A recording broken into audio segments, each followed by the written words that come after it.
عافيك إن شاء الله. بخيرات يا أخي. أنا جاب زميل جنازة بابتكو. خاب زاد عيبيني. يا ربي بعيبي. عيبي. أنا كاكا أتو خيرها قرعة ديسان. والله يا موزة. رشيد مشكلة كانت توجبه كلهم باسكتي. بس ما خوالي بزعم مشكلة كانت سي بس. كل أتو أوندي لأخوالي خوندي لسريني دانشا. كل تساوكم.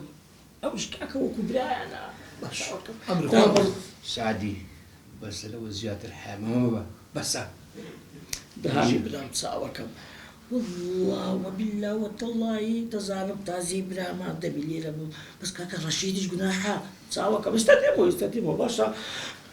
سلام له جنازة بابت بكا باشا سلام له زوروا. يعني صرت على منتك دعوة دانية تعزية يا تلفونا كيف كاك سعدية كاك ابو امريكا في بخاتي اخواه شو صدق لا فتك اللي كدوا بابا اللي ما كردوا كاك صادق يعني قرن بس هو بيجنا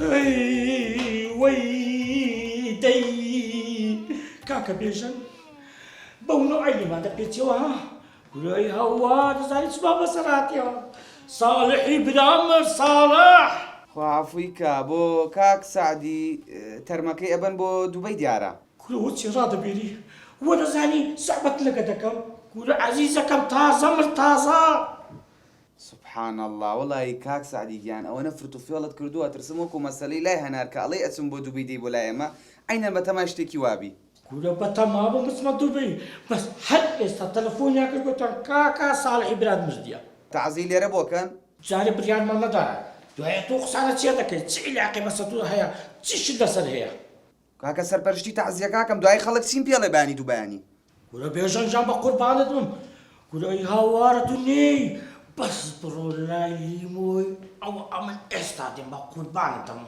نکی بیمالی ما ها بیشان بده رشیدی هسه كاك تبر اخو حافظي بروح والله بلان بتوخي سدي منه بلا كاك سعدي باشا و بیشان کدیگیست بس تيبقى ما تقول تشندري لا لا دكان بخوا حكي هاتوا وعليه صالح بلا سعدي مردوا لا في تبا درابك وابوها كلتو زور عنتيكي كلتو كو حامل البلدلو تكالف كتوا كلتو من بس بيبقوتي برو لا في تكالي كوا اي دوت ما نختيش بفروشم برو دكانك قباتك بالو زيادة الحياة ما نتي